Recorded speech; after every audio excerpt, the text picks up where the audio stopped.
Welcome back to Positive Connections Radio and HALT and Call for Backup. I got my buddy Jim McLintock here. Welcome, you guys. And today is, what is this? June 27, 2026, right? It is. Well, it's actually the 28th. Oh, all right. Let's take two. June 28th, 2026. But who's checking? It's a Sunday. It is that. We know July's around the corner. That's what I know. So And I know it's getting warmer too. I went out in the water this morning to go surfing, bright and early with Dawn Patrol, and it was just, I could tell just by getting out there, it was a little bit muggy and maybe a degree or two warmer. And I tell you something else too, when I went out there, I didn't mention this earlier to you, Jim, is that I'm surfing and I'm out there and probably 20, 30 minutes into it. Not many people out there. Dolphins are surrounding me. Dolphins are everywhere. Remember that? The dolphins out in the water. It's the most beautiful experience. I was having such a grateful moment as it was, just being out there and just being present and being mindful of where I was and just the opportunity to go out there and surf. And then here comes these dolphins. And they're riding the waves too. They are going with the waves up and down. And it was great for maybe about 3 or 4 minutes. They were there with us and then they took off. And it was a great morning. And the morning is just getting better. Having you here with me. Well, thanks. And today let's talk about, I think we're going to be talking about families and how to deal with your loved one going into treatment and how to deal with that yourself, if it's your first time or if it's your 50th time. Right. There's so much that goes on for the person, the client who's coming into detox, coming into treatment. And at the same time, there is so much going on for the people that love them at home, their families and their friends, what they're enduring. And Mike and I have been on the tip of the spear of these meetings a lot of times. In my current private practice, I talk to the family members, how to prepare them for the ups, the downs, the sideways. And Mike in his career does the same thing to this day, where he's still in touch with not just the clients, but their families, trying to help them navigate these very, very scary waters. And they're scary for a really good reason. What's everyone's greatest fear, Mike, when it comes to folks that are in detox and recovery? And the short answer is, are they going to make it? Are they going to stay alive? It's been scary all this time. They've been hearing the promises, I'm going to get help, and it just echoes off into the distance. And, and here we are where the rubber meets the road. And there's this emotional whiplash that can occur. There's this relief that the family member is in treatment, but there's the fear that relapse is imminent. And why? Well, it's been happening over and over and over again. Yeah. And so what do we do about that too? And that's a normal fear.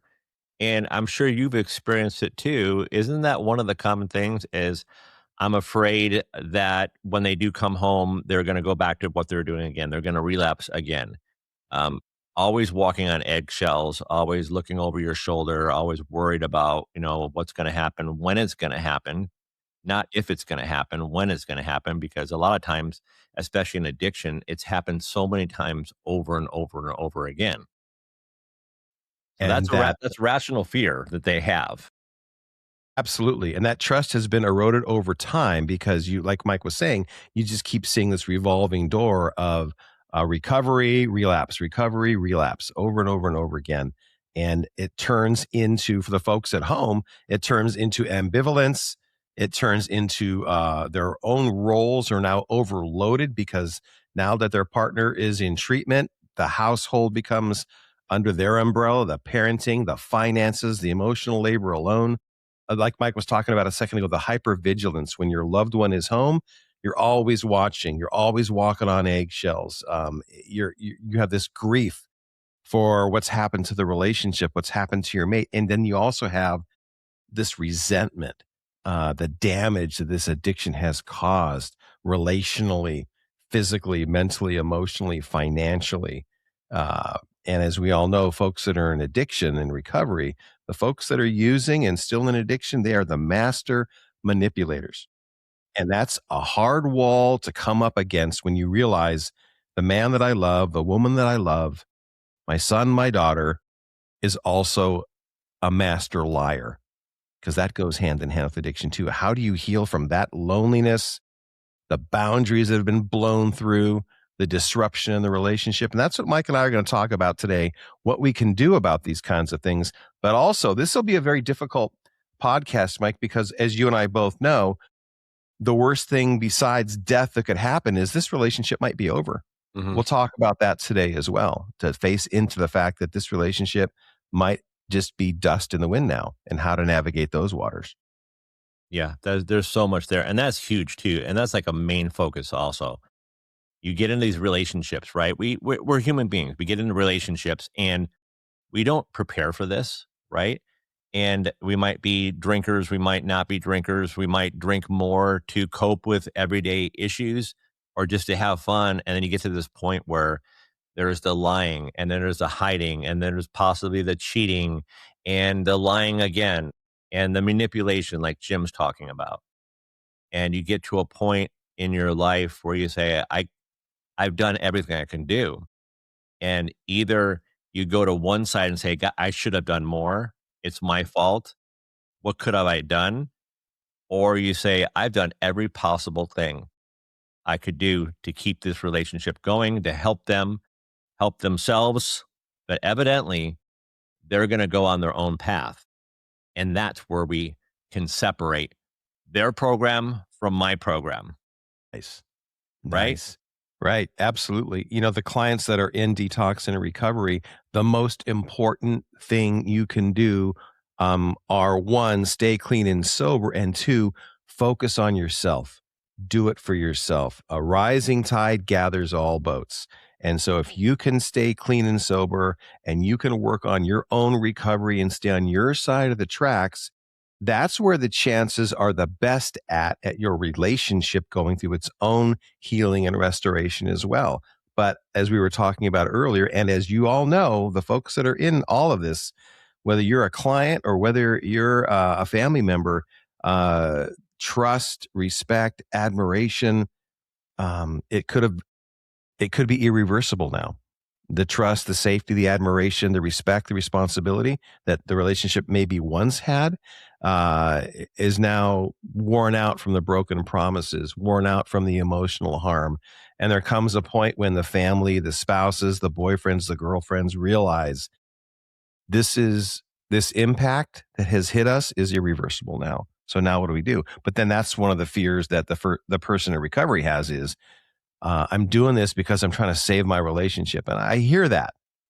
Mike hears it too, but it doesn't give you the foundation that is important. The foundation that's important is do it for yourself. Realize once and for all, you're done. Addiction wants to kill you. Mike talks about it all the time. Addiction wants to kill you. Addiction's doing the push-ups and the jumping jacks in the hallway, just waiting for you and enticing you. And you need to get foundation support. Excuse me. Let me redo that. You need to get a healthy, solid foundation under you, which takes a while. So start doing it for yourself and just see what happens next. Exactly. And I've said it before, and I'll keep on saying it too. And I want to talk directly to the people getting help or getting sober or trying and trying and trying and things aren't working out. Is that your family members, your loved ones, your significant others, they are sick and tired of hearing the sorries. They're sorry, sorry, sorry all day long. I'm sorry. It won't happen again. I'm sorry. I'll be a better person. And it never works out. The shoe always drops. They're always waiting for that. But yeah, you're sorry now. Everything's, behind us. Sweep it under the rug. We won't look back at it again. Let's move forward in a positive. I love you. You love me. Boom. Back doing it again, over and over and over again. It's a revolving door for a lot of us. And it is a revolving door. And what I've noticed too in recovery and addiction is that it's that codependency piece of it. Inability to understand what your boundaries are or enforce them. And number two is unable to let go of those codependency issues that we have that we might not even understand or relate to. We might, because there's so many different pieces to this, but the main pieces are the person getting help, right? And then the family member getting help for themselves too. So if they aren't willing to get help for themselves and have their own program of recovery, and when you look at recovery as a positive, not a negative. A lot of us that go into treatment, especially for the very first time, and especially if you're a first responder, a lot of us go in and we're like, oh shit, I'm that guy now. I'm a failure. I blew it, right? My job is on the line. I'm a liar now. I'm a cheater now. I'm a hider now. I can't be trusted, right? And now look where I'm at. I'm in rehab and I don't want to be here. And the sorries from all those years, yeah, I've never went through with what I said I was going to do. And I've lost that integrity in a relationship. And I don't know if I can get it back. And don't you think your loved one's saying the same damn thing too? Oh shit, I'm that guy now. I'm that girl now in this relationship that's just like going down this tunnel of shit. And I didn't want to be here. I didn't expect to be here. I'm holding shame and guilt. Well, when you go into recovery, the first thing I would recommend is to change it to a positive. Mm-hmm. Don't you want to look at recovery as a positive and changing your life to a positive so you can have a good life? We should start as early as possible, as early as we can in life, to drop that control, the things that we don't have control over. Most things in life we don't have control over. All we can control is how we respond to those things. But I do want to get back to trust real quick, because that is a huge topic. And talking about sweeping those things under the rug. Don't in relationships, we do that a lot, right, Jim? And I'm sure that you see it all the time. Don't we have people come into your office or see you for therapy, and they talk about the things they've never dealt with before, right? The trust things. Right. Yep. Yep. And, on that topic, Mike, a lot of the things that folks are going to encounter when they're in treatment and recovery, and they're actually for the first time ever taking a hard look at themselves and staying on their side of the tracks, one of the things that the therapists and the case managers and the groups and all the things that are circling around them in a solid treatment and recovery program is they're taking a hard look at emotional regulation, coping skills, and what was missed early on in life, something that's known as arrested development. So here you are as a 30-year-old, 40-year-old, 50-year-old grown person, but you're responding to the stressors of life. You're responding to your addiction as a child, as somebody who is in the teenage years. The age of your addiction is a very good marker for the age where you stop growing emotionally. So you hear those excuses like Mike's talking about, the broken trust, that I keep making the same promises. That's all I know. I'm sorry. I'll fix this. And what's happening on the other side of this is your loved ones do not see any sustained change. They are emotionally exhausted. They're tired of being hypervigilant, and they're tired of having their own trauma responses to what's been going on. And that loss of trust is congruent with the loss of admiration, the loss of respect, and then the degrading of attraction from them to you. And like Mike was talking about, this erosion of trust cannot be rebuilt by words alone. They need to see action. They need to see definitive steps of growth. And what does growth look like? And this is what we're trying to help you all with in treatment and recovery is, number one, let's get your behavior stabilized. There's reasons why there's so many groups. There's reasons why there's so much case management going on. There's reasons why we're talking to the families. There's reasons why we're trying to wrap you around with as much care as possible. But you have to do the heavy lifting too.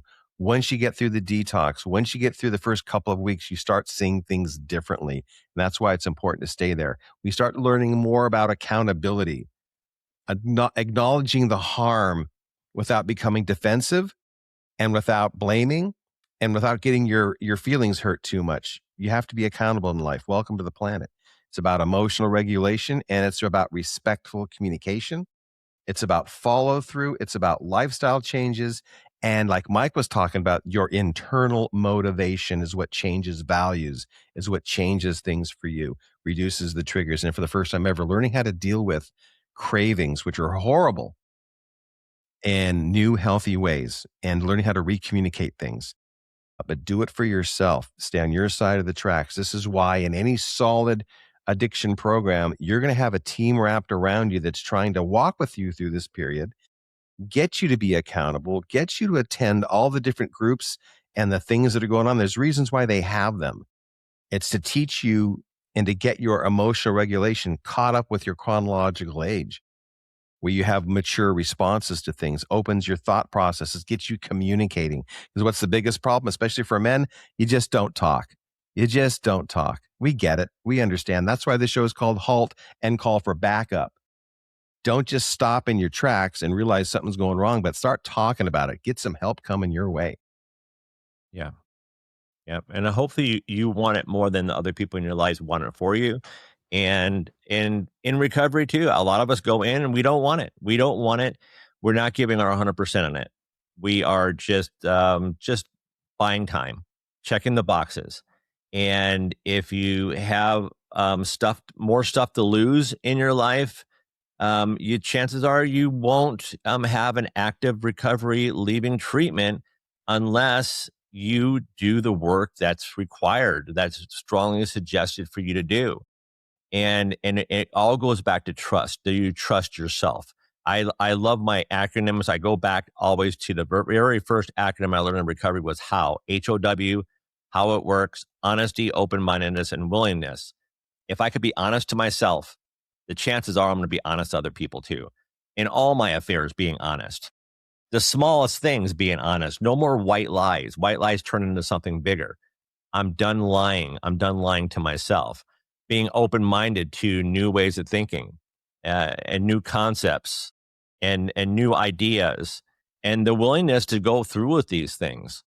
And that trust, sometimes trust cannot ever be rebuilt. Love might still be there, but your loved ones and you yourself, you might need to love them from a distance, unfortunately or fortunately. But you have to move on in a positive in your life because we don't have a time machine, right? We talk about this too. You have one foot in the past and one foot in the future. What are you doing? You're pissing on the present, right? So we can't control those things, right? We don't have a time machine. We can't go back in time. The future holds our anxiety. We don't know what's going to happen in life. And you know, in recovery too, that trust that was broken, I call it the trust bucket. And this is what I learned a long time ago. I didn't make this up, but the term is, or the saying is, trust is lost by the bucketful and gained back by the dropperful. And I talk to the clients, the first responders, people in recovery about this. And I talk to the family members too. And I say, trust is lost by the bucketful, but gained back by the dropperful, meaning in relation to recovery itself. Recovery isn't a one-time shop. Recovery isn't something where you check in and say, okay, I'm ready for my recovery spa weekend and I'm going to be fine when I get out. It doesn't work that way. You are never going to be fixed. No one ever gets fixed. Okay. You're going to get healed and you're going to continue to heal yourself too, as long as you do what you need to do to change your life. In a lot of cases, you have to change everything in your life. Okay. But it's not as hard as it sounds like. But the trust bucket is set up this way. We've kicked over that bucket so many times. We said the sorry so many times. And finally, we get into treatment and we're that person, we're that guy, we're that girl sitting there going, okay, what next in life? I hit the rock of the bottoms, right? The shame, the guilt, the remorse, the woulda, coulda, shouldas. But I find I got that trust bucket, but it's empty. What do I do? Well, you start learning new concepts. You start learning how to be a better person, how to be more honest to yourself, how to work on acceptance and forgiveness and get some self-esteem and work on all these concepts a lot of times that we don't really think about. We work on being grateful in the moment. I'm grateful in the moment, right this moment, just to be alive, be able to talk, to have good coffee, whatever it is in that moment. So the relation to the drops in the bucket, every time that you do something positive in your recovery, let's say, hey, my case manager, my therapist said, Mike, this is our first session together. That's a homework assignment. Let's have you start journaling every night. Start journaling. Just your thoughts. If you don't feel like journaling, just say, I don't feel like journaling, and shut the book. And let's see how that works. And that's a positive. Well, you start journaling and pretty soon you catch on to it. It's like the 28-day challenge. If you do something for 28 days, the chances are you keep on doing it. And now you journal pretty frequently. That's a positive in your recovery. Put a couple drops in that bucket. Every time that you notice a change, someone said something to me, and man, that really pissed me off. That hit me right where it always hits me. And I feel the hairs in the back of my neck standing up and my head's on fire. And I just feel like yelling at that person. However, I learned some coping skills to take a step back, reload, and relaunch. Well, that's supposed to be from Jim. And I took a breath and I halted, or I stopped. I don't even know what, but I just thought, just don't do anything. Pause, right? If you don't remember the acronyms, no big deal. Just remember, don't do anything. Just stop. And I didn't do anything. I always do something. I always fire back at someone when they say these things, or it hurts my feelings, right? Because of my childhood issues that I don't want to look at. I even forgot about some of them. Drop in the bucket, 2 drops in the bucket, 3. Pretty soon the bucket's going to start filling up. Only thing you have to remember, don't kick that damn bucket over again, because, it sucks starting over, but you can do it. We do hard things, man. But the family members, let's go back to the family members too, Jim, and what they could do for themselves while their loved one's getting help. All great points you made, Mike. And I just follow along. I just love what you're talking about. And it just is really a thrill to do this show with you and actually just partner in life with you too. One of the things that is really important for family members, and this is where the client who's in recovery, they're going through individual counseling. They're going through group counseling, and the same should be true for the folks that are left behind that are at home. I encourage everybody to get involved with a substance abuse specialist therapist. They're out there. They're easy to find. Just start doing some searches.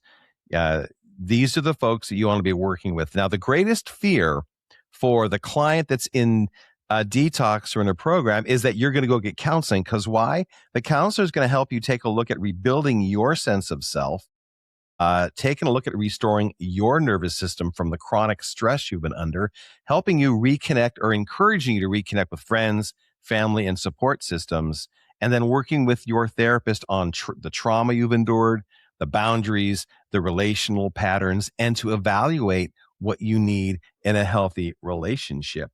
And notice this is also all about how do you feel when your mate is not managing their addiction. So that's a threat, can be viewed as a threat by the folks that are in recovery. Oh, no, my spouse, my family, my boyfriend, my girlfriend, they're getting help and the veil is being pulled away from them and they're seeing more self-awareness and they're developing their boundaries, which feels like a threat to the person that's in recovery, but it shouldn't be. This should be a healthy time for everybody. Like Mike was saying, take a step back, rebreathe this in, reload and relaunch.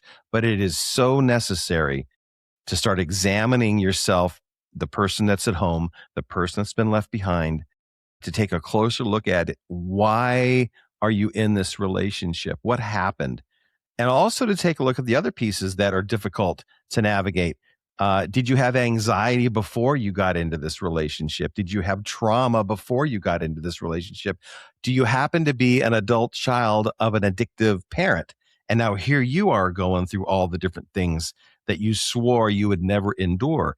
And whatever the pieces are, but it's important to do the search, get them into the light of day, start healing and recovering and moving forward.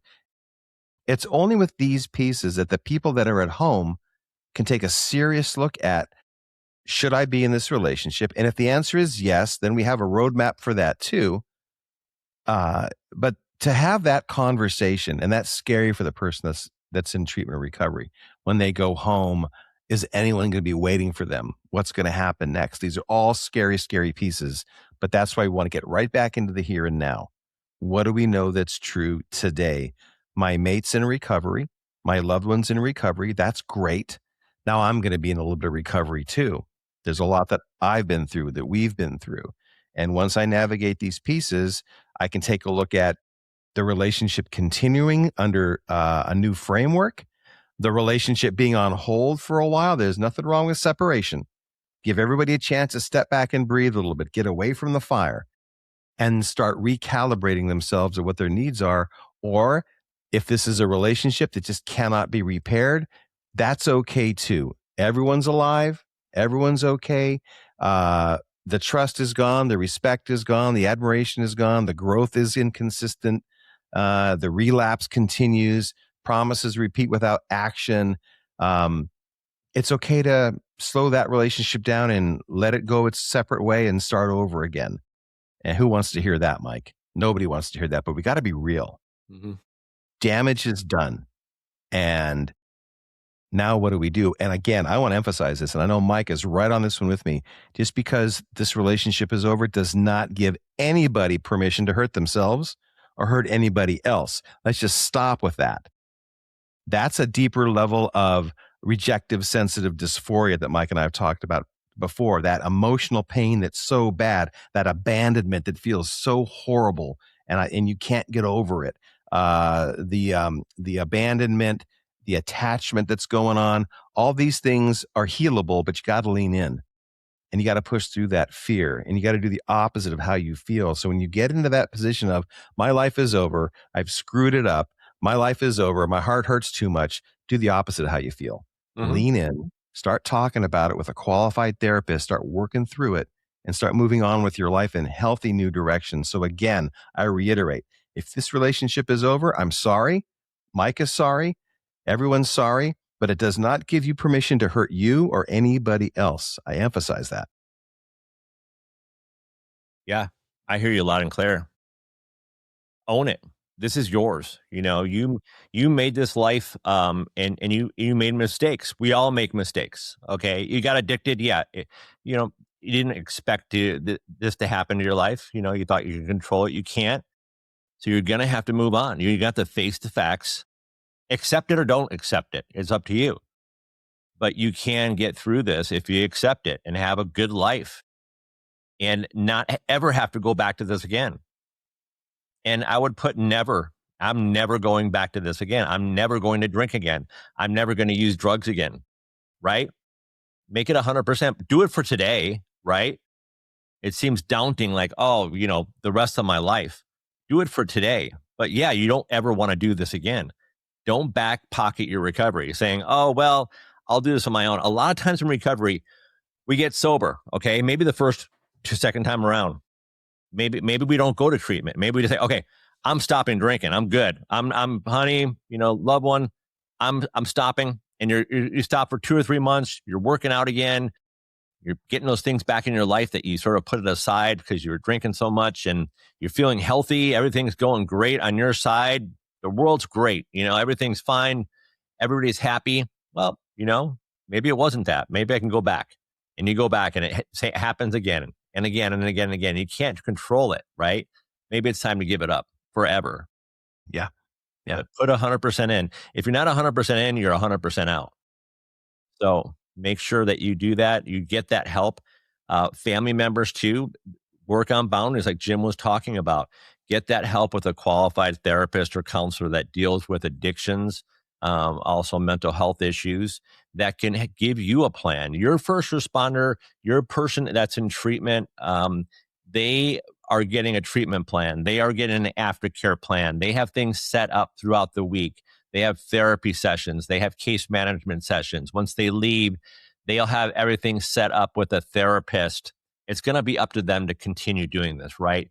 The biggest thing is staying connected. Okay, treatment centers, especially FRW, we'll reach out to you and make sure people are staying connected. The alumni that go through the program hopefully have a really good, strong connection with each other that keeps them, helps them hold themselves accountable.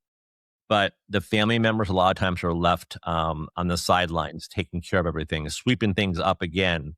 And I'm very open with them too. I'm lucky I get to meet with family members every week too, with the clients that I do see. And we don't talk about the clients at all. And I specifically say, we're not here to talk about your loved ones. What are you doing for your recovery? Do you have a therapist? No, I don't have time. I have the kids. I have the dogs. I have a full-time job. Okay. I'm going to ask you again. Do you have a therapist? No, I don't have a therapist. Okay. Well, that's probably the first thing on your list is to find a therapist. You'll find that hour a week or every 2 weeks. You'll be able to do that, but you're going to need that extra support. Like Jim says, you have to have that support on your side so you can build up your program. There's so much going on in the person's galaxy, the folks that are left behind at home, and even for the people that are in recovery. We hear the same thing over and over again. I don't have the time. We're stretched thin. Our kids are in special schools, and I get all of it. I'm not here to tell anybody what to do. I'm trying to suggest to you that something's got to give. If you want this relationship to work, if you want to find your way to that spark that once existed, if you want to find a way to get through all of this and actually work with a therapist, that's one of the biggest reasons. Learn how to recommunicate. How's the communication going at home? How's the safety going at home? Not necessarily physical safety, but when your mate comes home from recovery, do they feel safe to communicate with you? Or are you going to keep beating them with a baseball bat emotionally for all the wrong and all the harm they've done? And we all understand that. But there has to be a time when you work through all those pieces and you try to reunify this relationship in a new way that's consistent, self-motivated for change, and the recovery foundation has got to be a year, if not more. I'll be honest with you. The research shows us that 2 years of solid recovery and treatment and counseling is the best thing ever for everybody to rebuild themselves. And people will press back and say, that's too long. I don't have the money. I don't have the time. Well, I hear those pieces. Mike hears those pieces too.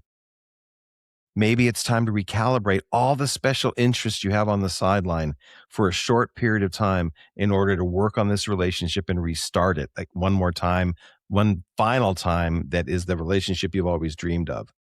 And if you're not willing to take a hard look at cutting back on some of the things that are stretching your calendar so tight that you can't find your way to therapy, or maybe you don't believe in therapy, I hear you. What do you want to do then? What do you want to do? You have the expectation that the person that's in treatment and recovery has to do all the heavy lifting. They have to do their portion of it. Newsflash, so do you. Mm-hmm. Yeah, and some of us don't want to get help. Are you with someone that is just like, I'm not getting help. I don't need help. You need help. Okay, well, then I do need help, and I need to work my program. And you're going to be doing your program, which is nothing, the same thing that you've done all the time, very common. And what do? Am I okay staying in this relationship? Yeah, maybe. Okay, that's fine then. All right, then you stay in that relationship, learn how to deal with it.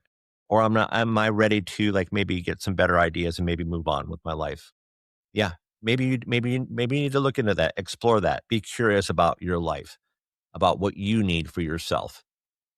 And that's what we say. I mean, we're always there to help everybody else. We're the first one on scene. We're the first one to help our neighbors. We're the first one to help our family members.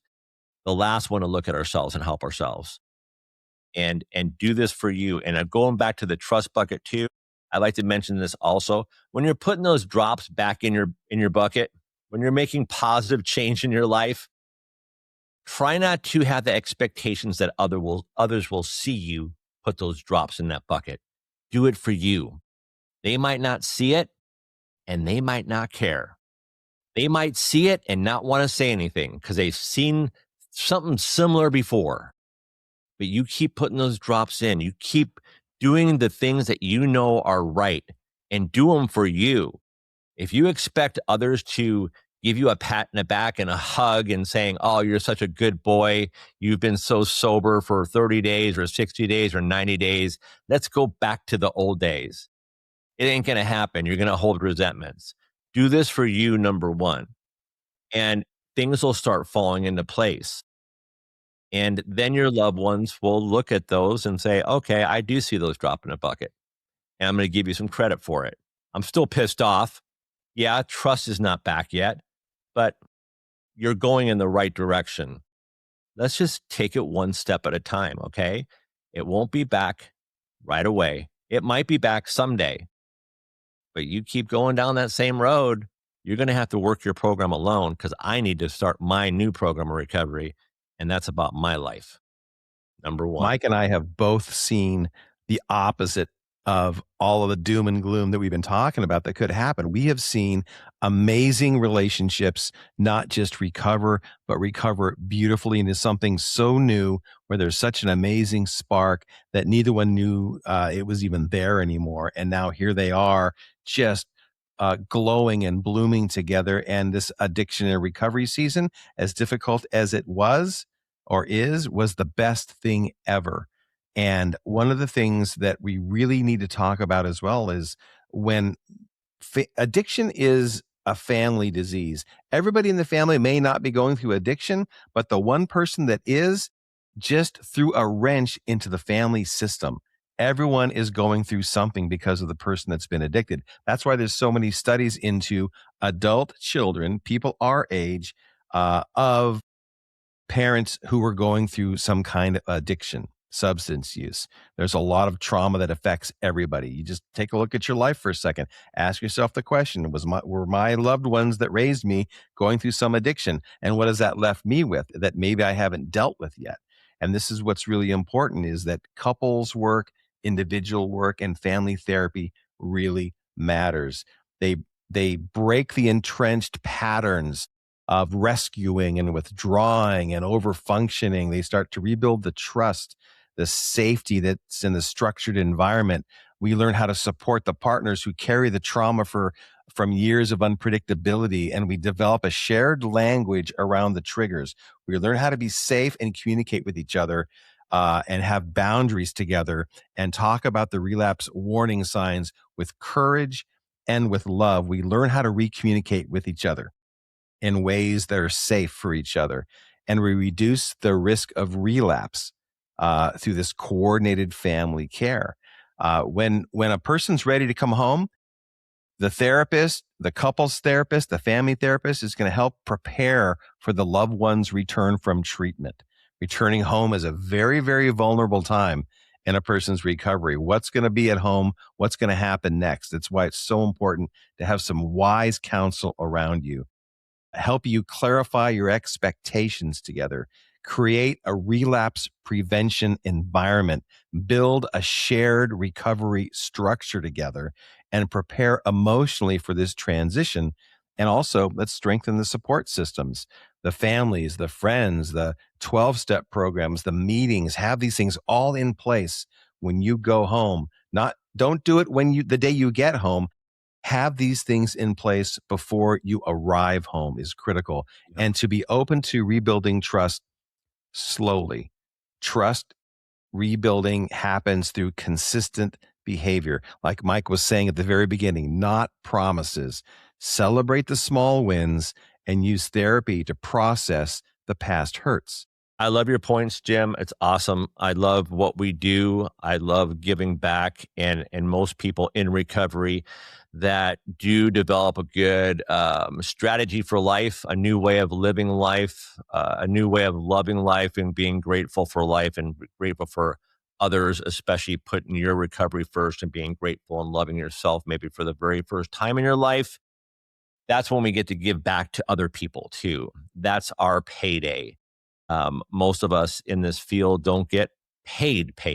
We're not professional advertisers. We don't work for anybody else to promote recovery. It's not a hot topic for people unless they're trying to sell you some quick fix scheme to get sober by doing a 90-day program out of a book somewhere. It doesn't work that way usually. I'm not saying it always doesn't work that way. I want to tell everyone out there too, you all have a 100% chance of an active recovery program, a good life, a happy life, a loving life, even with all the things that are happening in our world, in your family, in your friendship circle, at work. Everything that happens that we have mostly no control over, you have 100% control over how you respond to those things. You have a 100% control over how you react to what you're going through right this moment. if you're suffering in addiction, if you're able to take away that control that you think that you have over things and have some patience where there was no patience before, open up your ears, listen to what people are trying to give you, and work a good life. You can do these things in life and change your behaviors for a better life. And you have 100% chance of doing it, but do it for you. Put you number one. Like we always say, put your recovery number one over anything in your life. That seems really over the top, right? Doesn't seem right. Well, what about my kids? What about my wife? What about my job? What about my what about my four-wheel drive that I have parked in the driveway? I don't want to name any names because no one's sponsoring us here, but there's lots of good ones out there that I can't afford.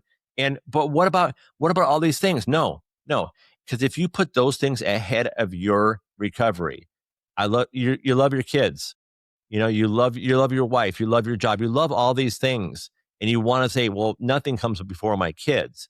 Your recovery should. Jim always says this. He taught me this, being intelligently selfish.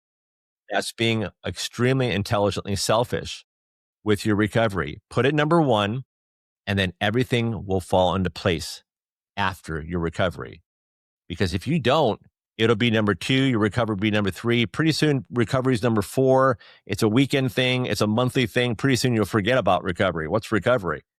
I got my kids, my wife, my job to worry about. I don't have time to go to a meeting. I don't have time to be grateful for things. I'm just too busy. I worked hard all day. I might as well have a drink. That's what we do, right? Not a good idea. Put you number one. All your family members, your loved ones, everybody out there, put you number one. Everything will fall into place. What do you think about that, Jim? Absolutely. And as emergency responders, we have a hard time putting ourselves first because we put everybody else first. And this is the time, like Mike was saying, to be intelligently selfish. And if we say to you, addiction wants to kill you, let that hit you for a second. Addiction wants to kill you. Newsflash, it's trying to kill your relationship too. Oh, what else? It's trying to kill your children and your families. How so? By taking you out of the picture. They take you out of the picture, the whole thing falls apart. So get some passion within the sails of your ship and start leaning in and destroying addiction. Take it serious. Would you take it serious if there was a person named addiction standing next to your wife or your husband or your children or your mom or your dad or your brother or your sister? Would you want to take it out once and for all?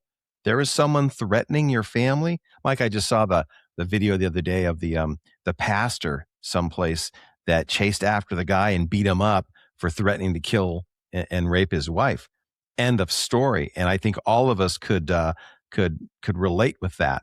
Have that same passion against addiction. Would you once and for all be proud of yourself for breaking up with that girlfriend named addiction or that boyfriend named addiction, and go beat the hell out of it and do it for yourself and do it for your family and go live a beautiful, blessed, and brand new life. It's right in front of you. I love that. I hope this helped. I hope this does help you guys. Definitely. I love talking about it, and we never have enough time to really dive deep into it, but we hit some really good points here too. And if you ever need help, don't hesitate to reach out. A lot of us are afraid to reach out. A lot of us are too strong to be vulnerable and let other people in our hearts. We use that might and that anger and all that stuff to hide it. And we hang around other people too that do the same thing. We're all protecting that inner child, right? We're all protecting that small person inside, that innocent person inside that we all have. And we're afraid to talk to it and confront it. And it's okay. And maybe someday you'll be ready to do that. Maybe right now, not right now. It's okay. But just take that time and know that, you're number one in your life, so you can be there for everybody else still, but make sure you don't forget about you.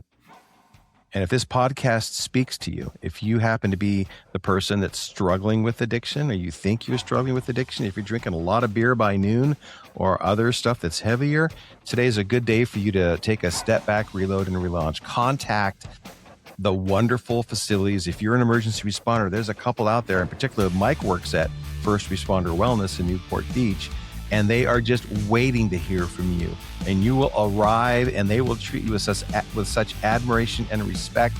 It'll be a whole new experience for you, and you'll be surrounded by people that look just like you, other emergency responders. That's all they take care of up there. Get with the group, get with the wolf pack that knows the way, and you will be looking at life so differently. Maybe not the first couple of days, because it's always hard. Push through those and get to the sweet spot in life and do it for yourself. It's waiting just for you. Yeah.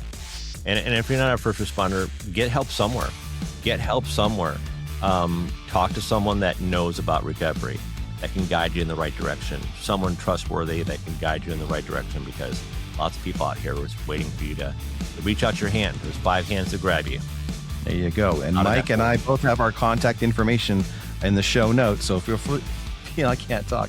Mike and I have our contact information in the show notes. So feel free to contact us. We'll help point you in the right direction. Promise you. Right on, Jim. Well, hope everybody has a great week. Be nice to one another. Yeah. What's that? Mike, when the dark clouds are following us, when all of a sudden the wind starts pushing against us and we're having a rough go at life, take a step back, reload and relaunch. And don't forget, HALT and call for backup. Don't get fooled again. Don't do it.